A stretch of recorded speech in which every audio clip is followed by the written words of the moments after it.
I keep saying end of season 8, Jamie and Claire wash up on the shores of Hawaii. And then we have a huge wrap party there. We have our press junket in Hawaii. Yes. Right? Yes, I love the. Look, you and I already kind of got the vibes going on. I know, right? So we're already there. A pina colada in our hand. I love it. I'll take a porn star martini. I'm with you. We've got so much rain here in London. I'm just trying to like brighten myself up. Well, I don't even want to tell you what then is outside my window, because we have been in the 90s down here in Los Angeles for like 5 weeks. Brits, we talk about weather too much. I have 10 minutes and it's my first time talking to you. I've had the pleasure of chatting to a lot of the cast. I feel like an extension of the Outlander family. So thank you so much for bringing this torture, trauma and joy also into my life. Maril, how does it feel? Season 7, over 10 years. We're getting to that penultimate point. How are you feeling? I know. You know what? I'm so like sad already about season 8 being our last. Like, and it's too early to get sad. We still have another season to film. We still have a second half to get to. So I'm gonna try to rein it in. But I'm sad about it. I mean, you know, next year will be 10 years, I think, since I think this today or yesterday was like the 9th anniversary of the Outlander premiere. It might be today. But I don't know. It's been such, I got to check my phone. It's been such an epic ride. And I just feel so blessed that I've been able to be on this ride. And it's just, oh no, it's tomorrow the 9th. But you know, it's been one of the most amazing experiences of my life. It's been life-changing. Yeah, no, absolutely. Sam recently said, I mean, he was having a genuine moment and he said, it's all he's done. It's all he's known. When he wasn't shooting, he said we were promoting.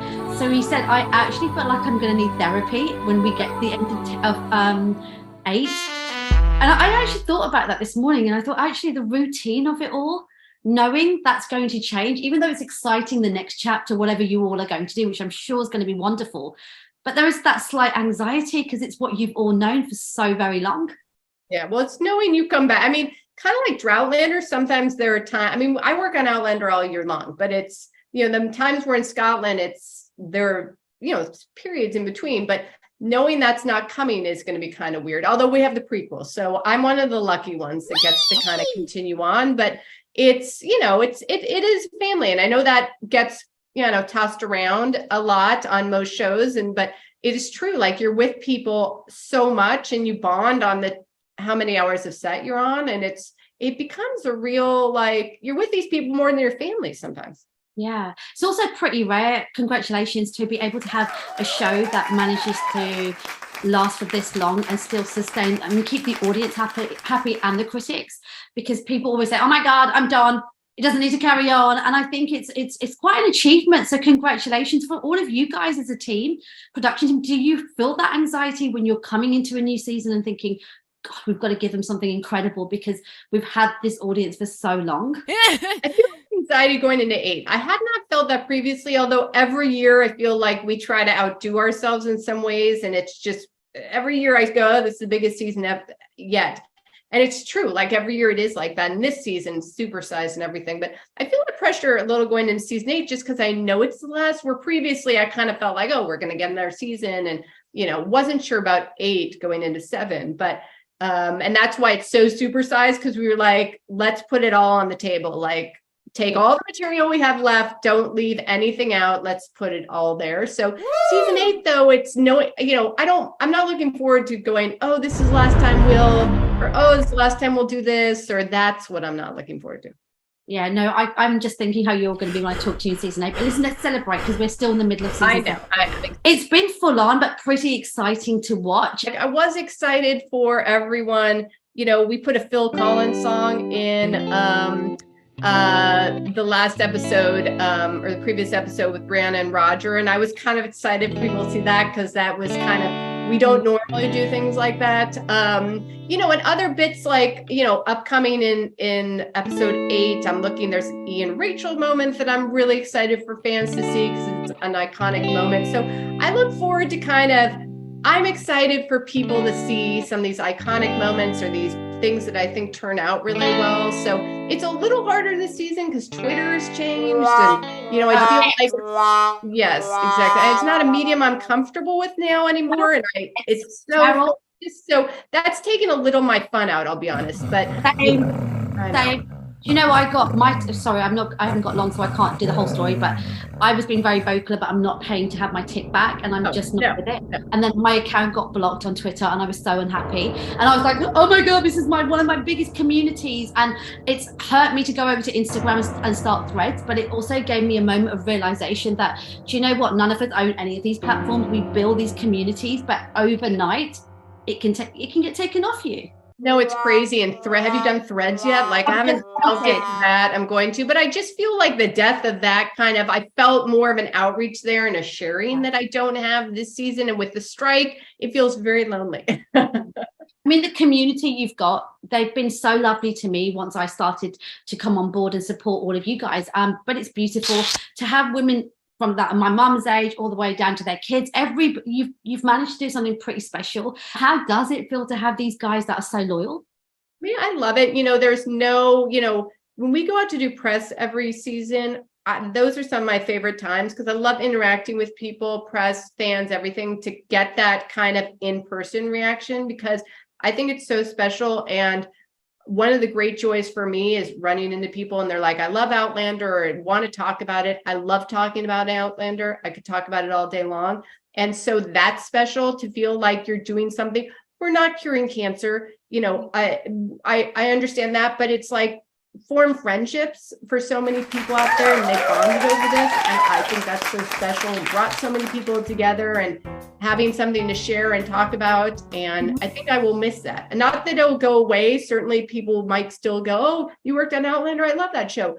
But to be in it and have people excited and that anticipation is so much fun. And our fans, I cannot say enough about them. They've been so wonderful and excited. And I work on other shows, and promoting those shows is different when you don't have this fan base, and I do not take that for granted ever.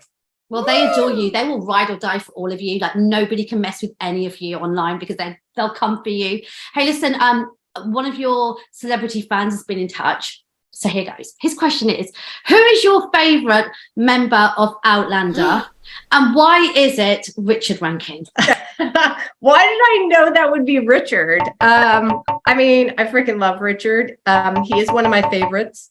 They're all my favorites.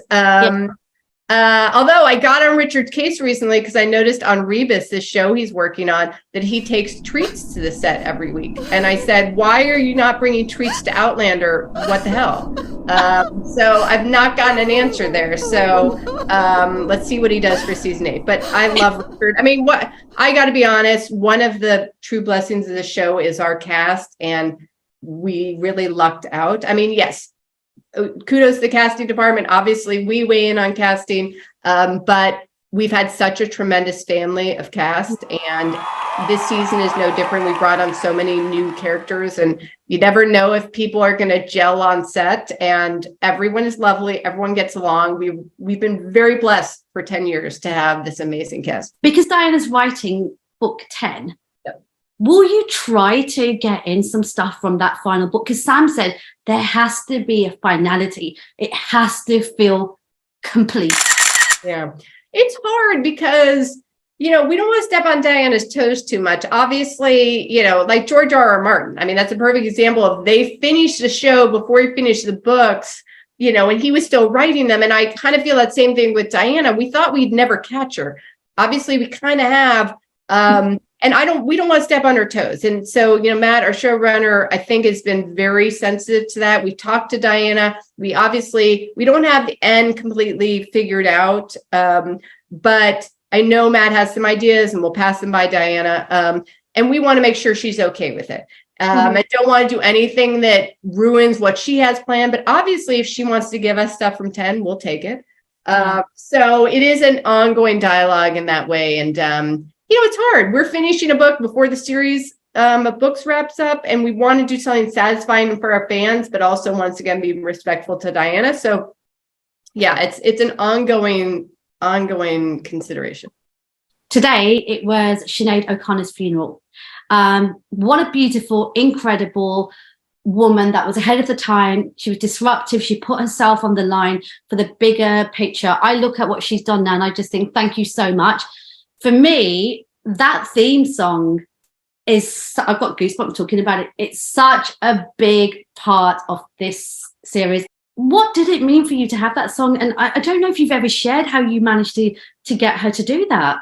Well, so we had every year, like Rhea started us off and she has a beautiful voice and really set the bar high. But every year we kind of go, okay, what's the theme song going to be this year? And usually it's a conversation with Matt Roberts, myself, Bear McCrary, Alicia is our post producer. And we go, okay, what do we want to do this year? And this year Matt said, listen, we're going into the 80s.